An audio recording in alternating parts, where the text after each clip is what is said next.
So we raised the following question. What if we could get every kid to follow 3 simple rules? Graduate from high school, get a job and continued work, and don't have children until you're 21 and married, all right? Now, we looked out at the entire country, and we classified people according to whether they broke all those rules or they followed 1 or 2 or all 3 of the rules. The results are astounding. Give me a second, I'm trying to select the appropriate weapon. Watch who you stepping, them snakes all around, you know they connected. When I was a kid, my grandmama told me I can't go to heaven, so I stopped praying and asking for blessings and started preparing for my Armageddon. Coming alive. Whoa. Don't try to hide, 'cause I'm gonna harm you like an animal. So I started talking to judges and lawyers and doctors and health providers and interviewing people and literally asked thousands of people. How many of you have had the course History of Poverty, United States of America? I see a hand. We are segregated in America by social class. If you just think about it, who do middle-class people hang out with? Most middle-class people don't know someone in poverty by first name. We're not sitting down to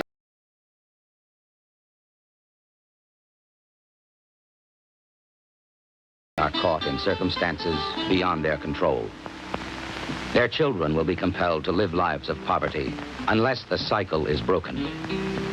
President Johnson's war on poverty has this one goal: to provide everyone a chance to grow and make his own way.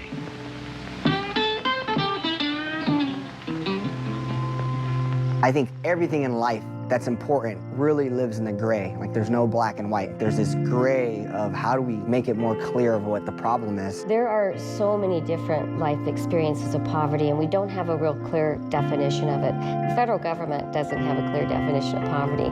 They say if you're a family of 4, you need right about $24,000 to take care of your family for a year in 2017. Does that mean that if you're making a little bit more, you're not in the red? And that's not the case. I think the most difficult challenge with poverty is poverty of the spirit. If you can't see your way, think your way out of your current predicament, then you're in poverty. Of course, people cannot contribute to the nation if they are never taught to read or write. If their bodies are stunted from hunger, if their sickness goes untended, if their life is spent in hopeless poverty, just drawing a welfare check. So we want to open the gates to opportunity. But we're also going to give all our people the help that they need to walk through those gates. All of our welfare programs, you get money and you get more if you have less income. So if you have 0 income, you get the biggest benefit. And then as you earn money, you lose part of the benefit. Sometimes, if you earn even $1 extra, you use the whole benefit. Medicaid is like that. It pays for health insurance for poor people and people who are disabled. If that number seems low, it should, because it's based on 1960s cost of living. In the 60s, economists came up with a formula for calculating what does a family need. And they said things like, well, we'll have a parent in the home so we don't have to include childcare. People can walk to work so we don't have to include transportation. And employers will pay for health care, so we don't need to include that. 3 major family expenses are not included in the 2017 federal poverty guideline, where you have more women in the workplace than ever in the history. If you look at parents and divide their income into 5 equal parts, and let's look just at the bottom 20%. So this would be parents with income below roughly $25,000 a year. And now we come and watch their kids grow up, and we measure their kids' income at, say, 30, 32, 34 years age. Are they doing better than their parents? Kids from that bottom fifth of income below $25,000 are twice as likely as we would expect based on chance to be in the bottom.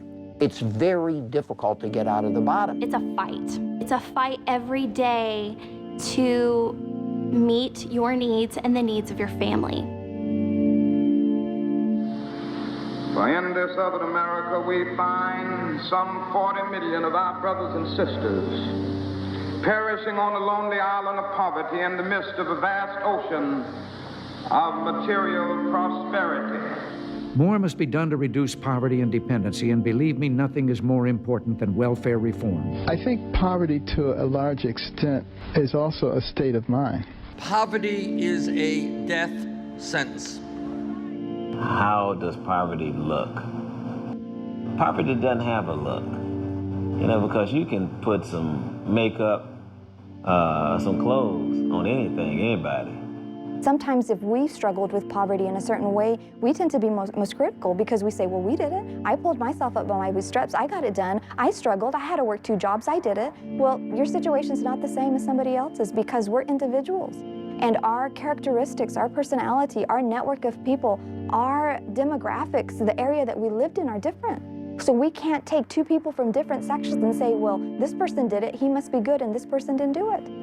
They train the elephant by tying the elephant with a little rope when they're young.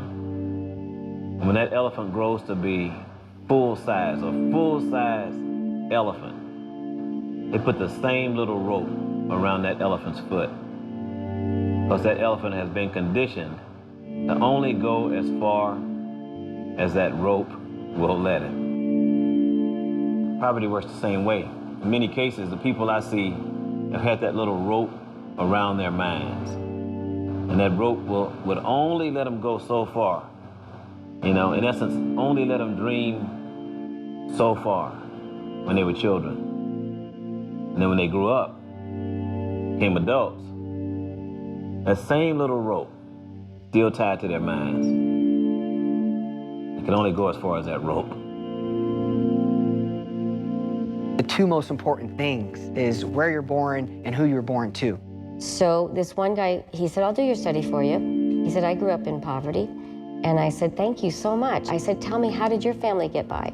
He said, well, my father was a physician. He died when I was 12. I had to go live with grandparents. I worked in their store. I pulled myself up by my own bootstraps. I had the right mindset, and I was determined, and I became a doctor like my dad. And I'm listening to him through the eyes of somebody who's fought her 5 brothers for the back window of the car. And I'm thinking, you knew someone who owned a store and you were related to them? That's not poverty. But if you look at it from his context, his experiences, who do the children of professionals hang out with? Typically, it's going to be other children of professionals. And what people do.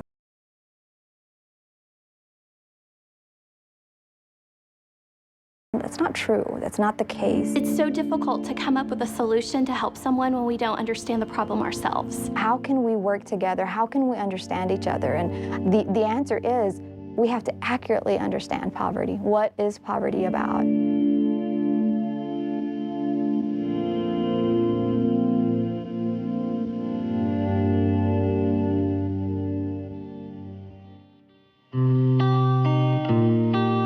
So understanding the perspectives of people who live in generational poverty or working class poverty or immigrant poverty or situational poverty. There are so many different life experiences of poverty, and we use one word to describe them all. So many people, they have no idea. If you're born into a poor family, if you're born into a minority family, if you're born into a family that only has a single parent, that really constrains your life chances. People die, on average, 15 years younger if you're born into generational poverty.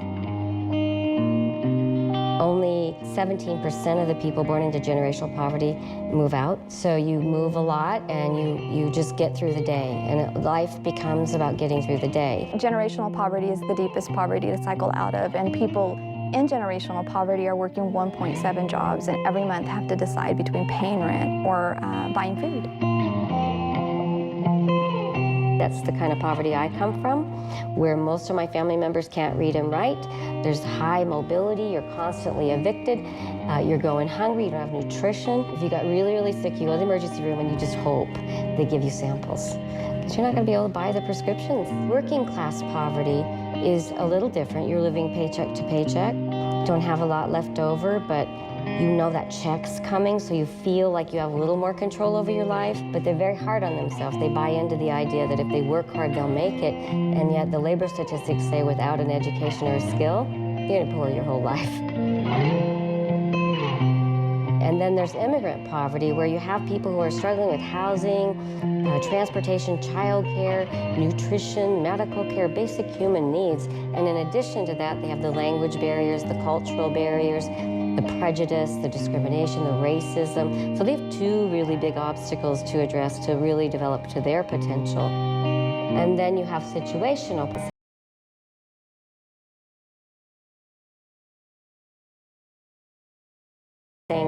You maybe have a divorce and you fall into poverty, or maybe you get downsized in your job and you fall into poverty. Those are the ones that sometimes don't find their way into our numbers, that didn't fill out the papers for the free and reduced lunch. So in America, we like to think that everybody who works hard and has a certain amount of talent can make it and can join the middle class. That's the American dream. And past generations, the American dream seemed to be working pretty well. It's not working as well now. We always think that in America, the home of the free, the land of the brave, equal opportunity, and it's just simply not true. Eyes wide open, darkness closing, just stay focused, I'm not folding, I'll upset you, cause I'm just too dangerous, I'm dangerous. Let's be honest, say no contest, take those comments and form my concept from the get-go. I just get so dangerous, yeah.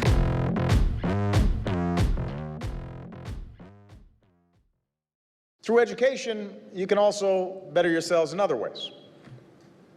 You learn how to think critically and find solutions to unexpected challenges. Education also teaches you the value of discipline, that the greatest rewards come not from instant gratification, but from sustained effort and from hard work.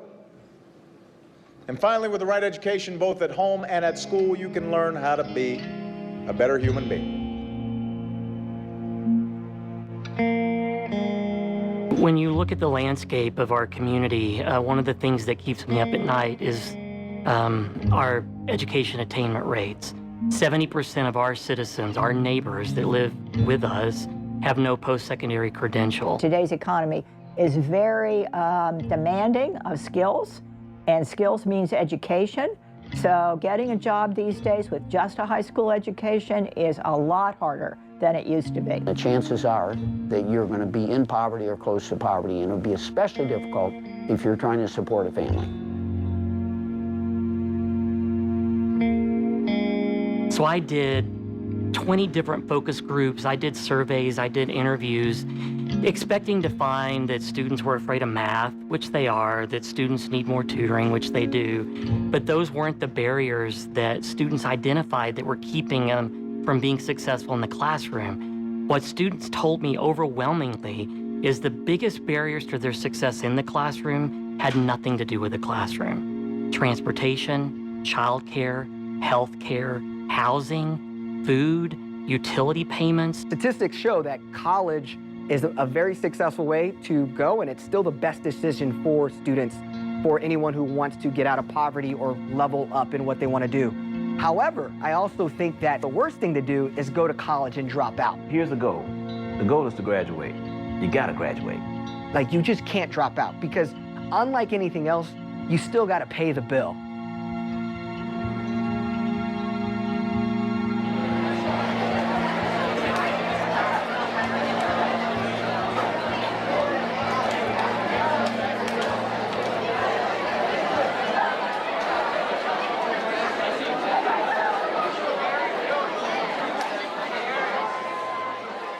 Now, what higher ed would do is they would look at those success rates and they would go, oh, our students aren't as well prepared, they're not smart, they don't know how to study, they're not dedicated. And I think what we've learned at Amarillo College is those aren't true at all. Our students are smart, they're ambitious, they're capable, they want for themselves. They're burdened to not just provide a future for themselves, but to save their families. But they have real barriers that they bring with them. If we're going to fulfill our mission in higher education, we've got to understand those barriers and address them if we want our students to be successful in the classroom. You know, I teach people that if you don't get educated, you don't get skilled, you're going to be poor your whole life, and so will your children. It is an absolute exception of a person who earns a living. You know, someone will say, well, my uncle makes $100,000 and he's not educated, but I'm quoting labor statistics and census data. That's an exception. I didn't know what I wanted to be until after I graduated from college. I think that that's somewhat normal, but I went ahead and I went to college and I picked a major. And I was glad that I had people in my life that encouraged me just to go ahead and go. And a lot of people, because they've learned, they've been sent messages that they're not smart enough, they're not good enough, they don't try. And I'm telling you, try. Get your high school diploma, get your college degree, and then keep pursuing what it is that you have a skill set for and you're passionate about. One of the hardest, most heartbreaking things about not having your GED or your high school diploma is sometimes you hit a ceiling at work or you miss an opportunity, and we don't want you to miss an opportunity. We want people to have those opportunities. I wasn't the best student. You know, I'm not Einstein, and there are not a lot of those walking around. But I graduated, man. Education, and you need a plan. One of the things I think we're really not talking to high school students about is this subject that I like to call success. We teach English, we teach math, but we don't teach success, which regardless how smart you are in any of those other categories, if you understand the subject of success, you can win. And those are just basic fundamentals of understanding, you know, how to network, how to communicate with people, but also how to be strategic, realizing what's important. College is not about how smart you are. It's about how hard you're willing to work. In every high school, we should expose kids to a program that shows the average income of people who drop out of high school and people who graduate from high school but don't go further, and kids who get a 2-year degree and kids who get a 4-year degree when they get to be adults. The differences in those levels of education have exploded over the last 3 or 4 decades. And if we could show the kids and they could understand and say, boy, you know, if I get more education, I'm going to make more money. And that'll have an impact on every other part of my life. The most important thing is not the freedom to buy things, it's the freedom to dream and chase what you really want to do. The more money you can make and not spend it, it allows you to dream at a place and gives you the oxygen endurance where you're not thinking short term.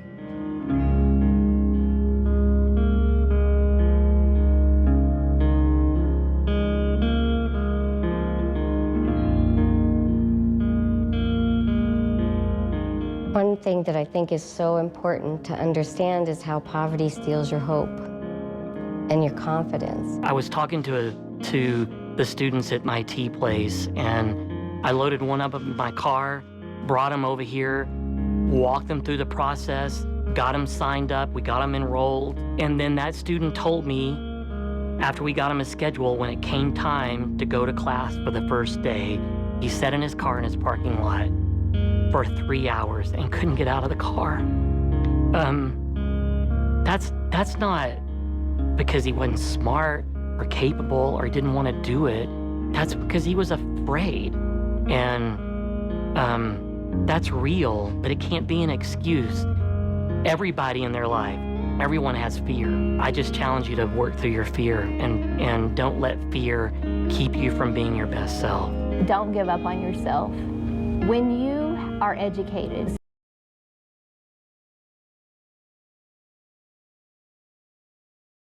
story for yourself.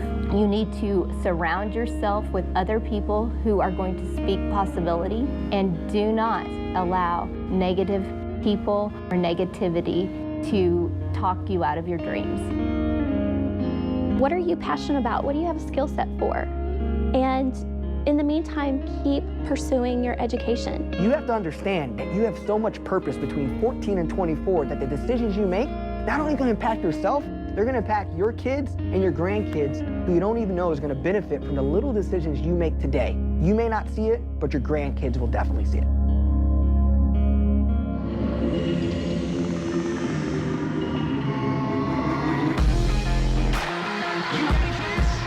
You ready to take control?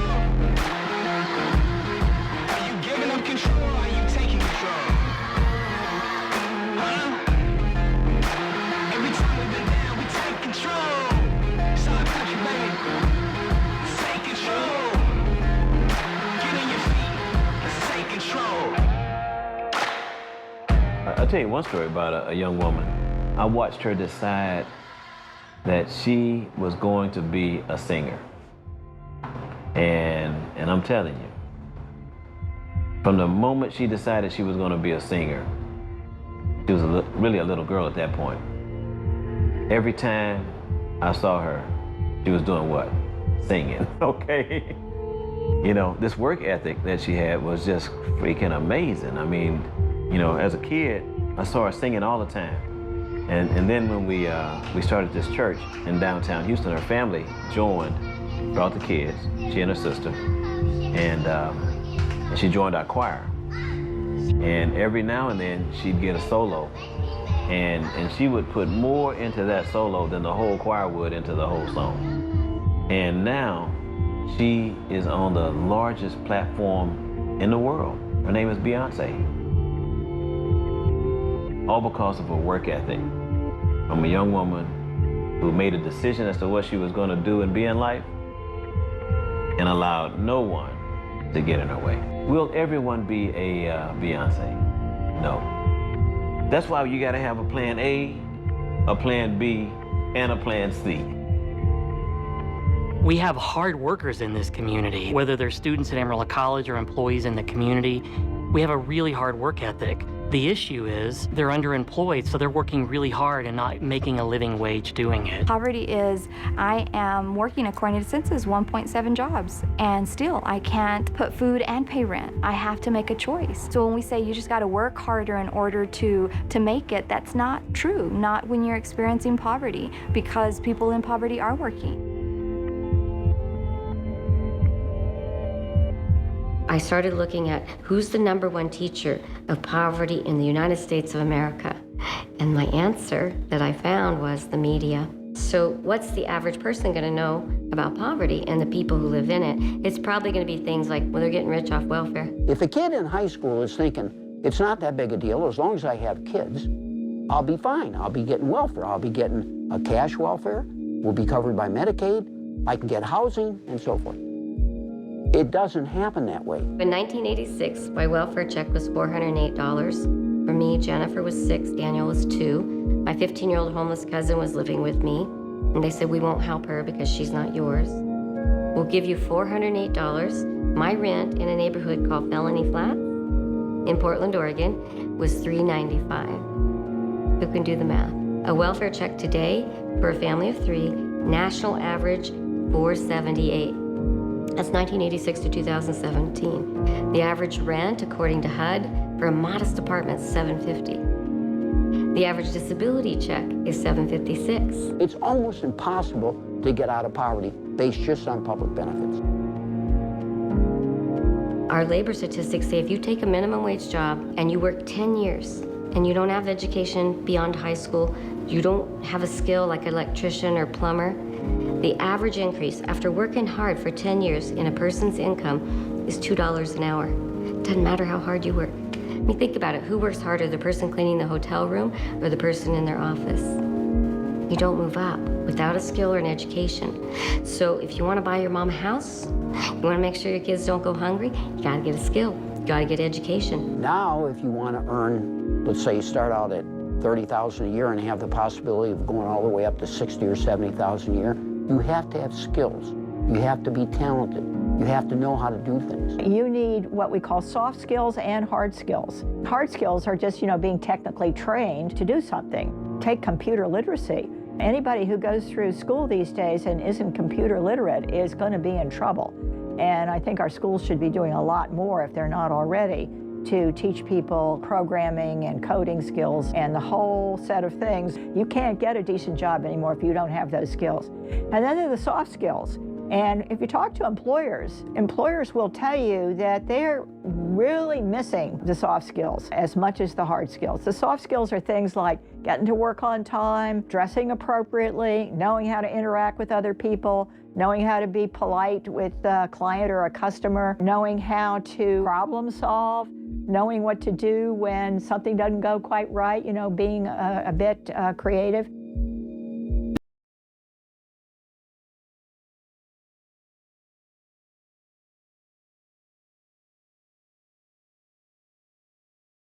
and see them succeed.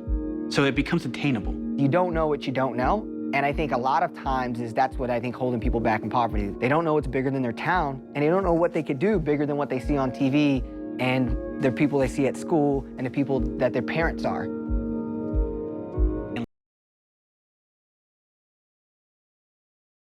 Life and they want to be doctors and a lawyer. But if your home life doesn't support the attainability of those things, it's a nice dream, but it's not a reality. And certain groupings in neighborhoods don't have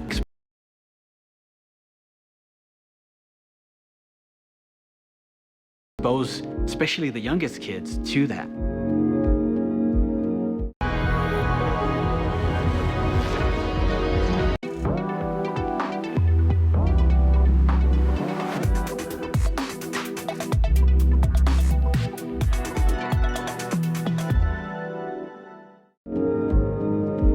I think one of the worst things to ask a kid is, what do you want to do? It's not what you want to do, it's why do you do the things you do? You could design a life that is focused on your why. Being aware of work as a way of expression. People ask me what motivates me every day, and I look, I'm just being me. I started my company because it was an expression of myself. I am just painting on a canvas. But I think if we can teach them that, think of their work and their life as a place to express themselves, and then dream of what they see themselves becoming, having that strategicness then makes you think more long-term rather than the short-term once. Athletes are told to picture making the shot before they take the shot. And I think that the same thing is true.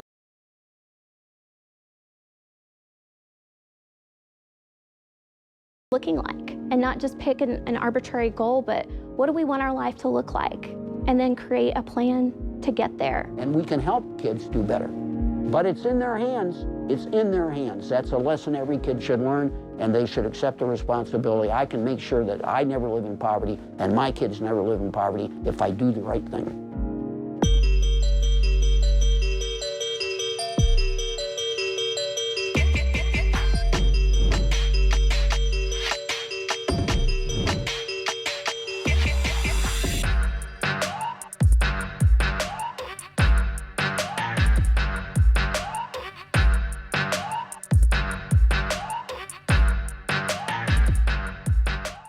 Hello, my name is Wendy. I'm 18 years old. I go to Caprock High School, and I am a senior this year. Growing up, there was 8 of us that lived together. There was a 3-bedroom house. There was a lot of struggle when the economy hit and everything. My parents both had lost their jobs. It was kind of hard for us to even have food. All my life, even now, I'm still on free and reduced lunch, till now. And I've always had free and reduced lunch. My little brother has free and reduced lunch, and there was 5 of us. My sophomore year, I was 15. I was on a drill meet with ROTC, and coming back, I was feeling nauseous. From there, I just started noticing that I was feeling different all of a sudden. Mom's like, you're either bulimic or you're pregnant. And I was like, I don't think I'm bulimic. I was like, I eat all the time. She's like, well, I bought you a pregnancy test. And I was like, what? I just kind of looked at her. And so I did the pregnancy test, and they came out positive, and we just kind of cried. So my mom told me what any other parent would say to their kid. She said, you're going to be fine. We're going to get through this, no matter what happens. What am I going to do? How am I going to finish school? How am I going to do any of this at all? Just terrified out of my mind. It turns out that in the U.S. right now, an awful lot of children are being born to young parents and parents who are not married to each other. That is about 50% of the births amongst the youngest generation. In other words, about half of the births in the youngest generation are babies born outside of marriage to typically quite young parents. We have learned over the years by doing careful studies that kids who are from single-parent families generally get less education and grow up to earn less money and themselves have less stable families, so they also have difficulty passing on their advantages to their own kids. than kids who come from married couple families. If more of our kids were in with their married parents and lived for their whole childhood with their married parents, that also can make a huge difference. They'll do better in school, they'll be more likely to go to college, and even though family composition has changed dramatically over the last 3 or 4 decades, and way more kids are in single-parent families, way fewer kids are reared with both their parents, I think Americans are going to figure this out. Single parents alone have high stress levels, have stigma that comes against them because they're single parents. Us as teenagers, we have these adult hormones, so we feel like we're adults, but we're very malleable in the sense that we're still children in the way our emotions go up and down. And so what happens is so many kids are making these very tough decisions around friends and peer groups. They're making a lot of decisions around relationships and who they're falling in love with and their intimacy with those people. And it's just this kind of like, these tough things is like what really hinders a lot of kids in poverty. I never thought I would get pregnant, ever, simply because I still am a straight A student. I do so much charity work, so much community service work. Everyone at school is like, Wendy's pregnant? Isn't she the smart one? Isn't she the good one from her family? Isn't she the church girl? I never thought this would happen. You don't think from one night something is gonna pop out 9 months later. You just think, oh, it happened once, keep going with life, nothing's gonna happen. I know when you see the stick turn blue, your whole world just kind of turns upside down. Say cheese!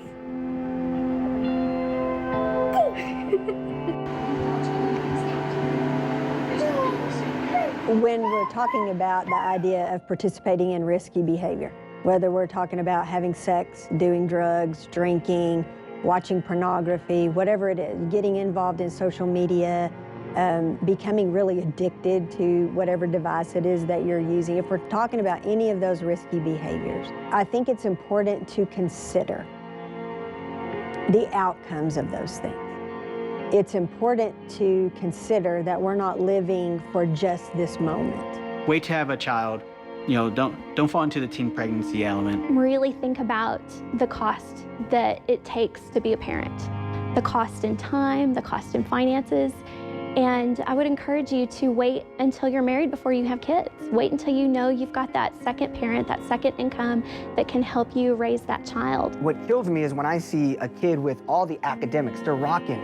They get these all A's, they finally break this glass ceiling where they put all this hard work in their academics. But then they get pregnant with their high school sweetheart. And then they literally just take 3 steps back. And I think it's because there's this EQ, emotional intelligence, where we just don't talk about relationships and the strategy around what you do as an emotional being. I've always been a daddy's girl.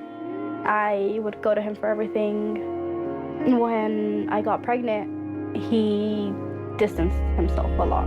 He had different views than I did. When I told him I was going to keep Matthew, he said, "You're going to keep him? Well, I'm not going to keep you." He disowned me completely. I had Matthew in April of 2016. I called him a month later to see how he was doing, just to catch up, to see if he wanted to see my son. He calls me. He's like, "I still can't believe you decided to keep him. You could have had a future. Now you're not going to have anything." And it's been still 3 years. And I haven't heard from him once. I've heard it from people. One of my teachers actually said it when I wasn't there. And everyone from the class told me. She said, if Wendy was my daughter, I would take the baby away from her and raise it myself so that she could have a future, but now she's not going to amount to anything. And hearing it from my dad now, him saying, "You're not going to amount to anything, you're not going to have a future anymore because I decided to keep my son," it broke me. We as a society have lied to you. We've been dishonest with you. Because what we have said to you is that you can behave any way that you choose, you can make any decision or choice that you want to make, Whatever you feel this day, you can make those kinds of decisions. And we will do the best that we can to alleviate the consequences.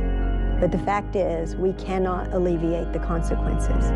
It is true that you make your own decisions. You can choose any of these paths that you want to choose. But we are being dishonest to you when we say we can help you avoid consequences. There are consequences for the choices that you make. Having sex outside of marriage is not going to fill the void that you're trying to fill. It only creates more and more of a vast, open wound deep within you, because you are opening yourself up in the most vulnerable way to another human being who is in no way committed to you and whose actions are really out of selfishness likely and a desire to meet a need that they have. The day I had him, I started getting ready. I started getting pain. And then by the time I got there, they told me it was too late for me to even get the epidural. And I'm just bawling, crying my eyes out. I was like, I don't know what to do. I've never done this. And whenever he got there, it's just, I was scared. The first time I changed this diaper, I cried. I was like, I can't change the diaper. She looked at me, she's like, what do you mean you can't change the diaper? I was like, I can't do this. I am 16. I can't do this. I cannot support for him. I cannot do school, work, and raise a child. I'm staring at this precious little boy smile at me, and I'm thinking, I can't do this at all. The only thing going through my head was, I cannot do this. If you find yourself pregnant at 15, there is no easy option for you. You can choose to have an abortion, and that is not an easy option. It leaves damage for the rest of your life, for you and for your family. Having a child at 15 leads to all kinds of issues, because now you're not just a typical high school kid. You're responsible for another human being. You're going to have to find a way to bring income in. You're going to have to tend to a sick baby in the middle of the night when you have homework and you have to get up early and go to class yourself. And then your other option would be to place your baby for adoption, which is the most difficult decision I've ever seen a young person make. It is a wonderful choice, and it is often the best choice for that child, but it is heart-wrenching and extremely difficult. So once you find yourself in an unplanned pregnancy, we can't take away those consequences. And you now have very difficult decisions to make. So I have my little brother, he's 9. I have my son, and well, he's about to be 2 in April. I wake up at 6 in the morning. At around 7, I will wake up my little brother. And at around 7:20, I will get Matthew ready. I'll drop him off at my sister's at 7:30, take my little brother to school at 7:30. I get to school and I'm racing. I'm running, rushing to get there. I get out of school at 1:30 and I would go into work at 2. I get off of school, I pass by my sister's house, I play with Matthew for the 30 minutes that I have, and then I go to work. And whenever I get my 30-minute lunch break, do the same thing, go to my sister's house and spend time with him, go back to work. And then I get off of work around 9. I struggle to put them both to sleep. After I put them both to sleep, I will start working on my homework at around 10:30. And I usually fall asleep at about 1 or 2. So what I would say to a 15-year-old is, I apologize that we have convinced you that you are lazy, that you are entitled, that you are incapable, that you are selfish, because I don't believe any of those things about you. I believe that you have purpose.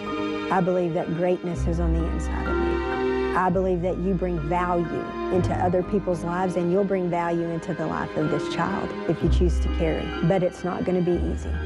And we have failed you. And it is now our job to come alongside of and support you to enable you to make better choices going forward. My mom would watch Matthew the first year that I had him, and I would always tell her, thank you, Mom, I love you, I appreciate you. And what she would say back was, oh, okay, Mika. She shows her love differently. She would show her love by watching him, taking care of me, making sure I had a roof over my head.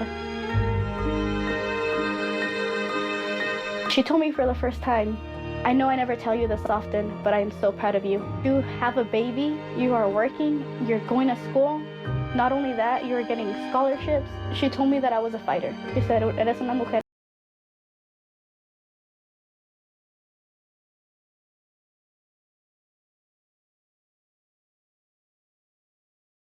Doing for me was the best present I could ever get. This is what I have been working for all my 18 years, is to get a simple, I'm proud of you.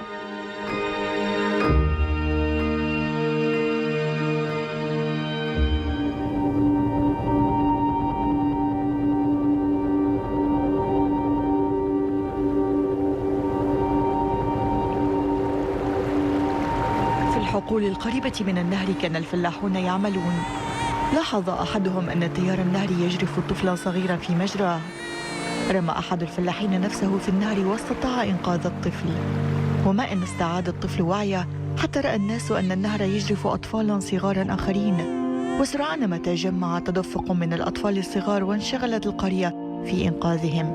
للأسف لم يفلحوا في إنقاذ الجميع.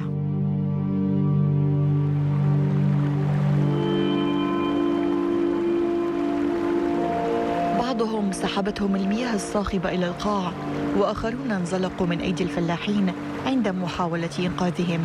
وقد أنقذ الفلاحون قدر ما استطاعوا من الأطفال، لكن سرعان ما خارت قواهم.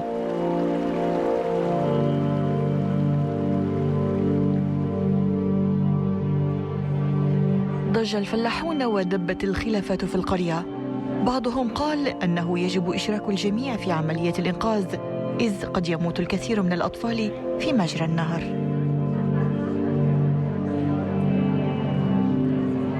آخرون أكدوا أن على الجميع التوجه إلى منبع النهر لكي يعرفوا كيف يسقط الأطفال فيه وكيف يجب إنقاذهم هناك، وعدم إضاعة الوقت والجهد على إنقاذهم في مسرى النهر باتجاه جريانه. قالوا: إن فهمنا كيف يسقط الأطفال في النهر لاستطعنا إيقاف ذلك، ولن يموت أحد بعدها من الأطفال، إذ إننا سنوقف السبب الأول للمشكلة. أجاب البعض أن ذلك خطير جدا ويحتاج إلى وقت طويل قد نضيع خلاله الكثير من الأرواح.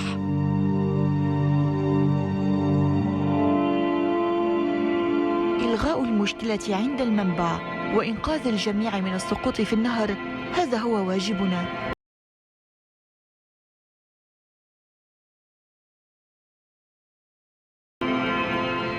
I drank from a separate water fountain in Houston, Texas. Water fountain marked colored until I was 12 years old. I used to think, okay, so what's different about the water coming out of that fountain in comparison to the other fountain that I wasn't supposed to drink from? And as I grew up, I realized most of the barriers that keep people from completely experiencing all that life has to offer are placed around them when they're children. You know, there are two ways to address poverty. One is to try to prevent it from ever occurring in the first place. And the second is, if it does occur, to ameliorate it. You know, provide people with assistance, with childcare, with housing. So it has to be both. It has to be both. You have to help those who are in need now, and you have to help those who might be in need in the future. And in order to do both, you have to not only work downstream, but you have to go upstream. The circumstances that got us to where we are unique. And so our approach to every person and every family in poverty needs to be as unique as that person and that family. And that's difficult to do, and it's a little overwhelming to think about. But people are different. It's interesting looking back historically on what we've done to address poverty in the United States. It's mostly been to provide people with assistance of various kinds. And those things are needed. I think we should not leave people destitute and without such assistance. But There's not a lot of evidence that those things are going to move people out of poverty except temporarily. I don't think Americans are in favor of simply redistributing income. What they want is to provide everyone an opportunity to get ahead on their own. We believe in equality of opportunities, not equality of results.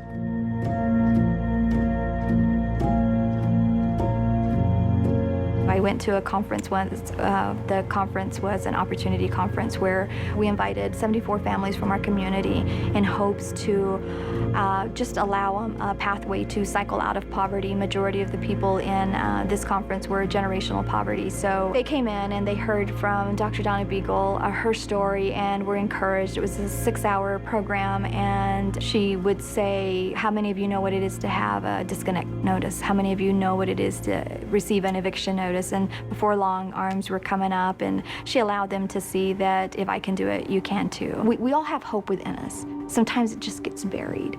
So I had the opportunity to visibly see hope rise to the surface of 74 people. And that's not something that you can contain. We knew you can't contain hope. I left this place with hope, and I'm going to tell everybody about it. I want them to know what I know, and I'm going to succeed. Because people came in the room that didn't know me, and I mattered. I was important. I belonged. I am part of, right? I'm no longer in this isolation where I'm irrelevant or I have to walk around and lead with this label of shame. Little by little, the hope starts to take that label off. And when people come into place, you're able to replace that label with words of worth instead of allowing that person to feel less than.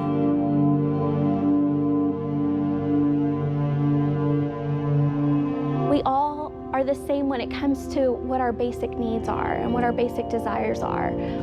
And I think if we really think about what we have in common with one another, that's where we can start to create a basis of understanding. A person saying, I'm not gonna judge you, I'm not gonna criticize you, I'm not going to devalue your lived experience because it's different than mine. You say to the other human being, whatever dream you've ever had is still possible.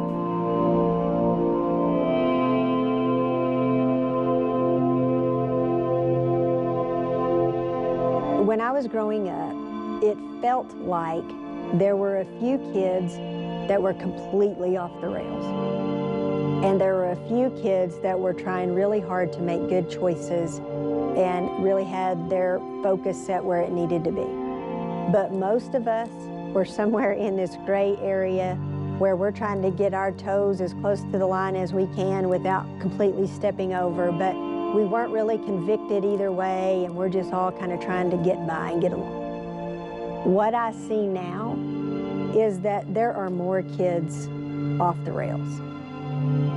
There are very few kids in this gray area, but there are a lot of young people who are committed, who are strong, who are focused, who want to make good decisions, and who are making and having an impact on the people around them. That is my hope for the next generation.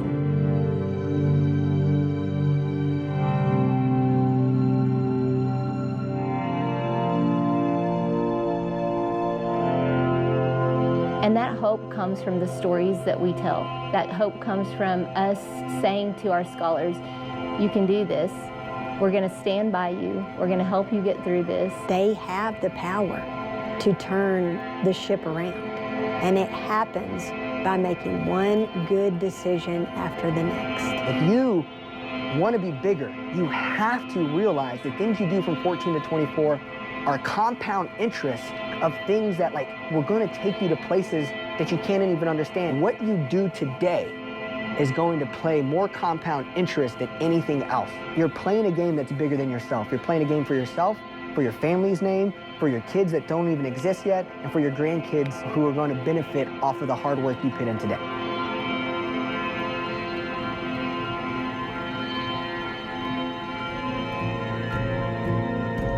Not all poverty is preventable, but we know certainly that based on research and the research that we're using for our programs, some of it can be preventable. We want to help that. We want to help the community around us. And that's what we're trying to rally our community around and support. A lot of times when I work with people who currently live in the crisis of poverty, they'll say, well, I'm not smart enough to get a skill. I'm not smart enough to go to college. You gotta ask for help. You gotta ask for help. And poverty teaches you don't ask for help. That's the wrong message. Nobody makes it alone. Absolutely no one. We have to work together. We have to overlap with other organizations. We have to be a community fighting this. The key is allowing hope, and we can't allow hope. We can't communicate hope. We can't allow worth until there's relationship. If we can spark a movement that not only helps those who are in the river, but also gives them the tool to help their kids and their kids' kids not be in the river, that's the movement we want. When we reach out to people across these barriers of poverty, barriers of political opinions,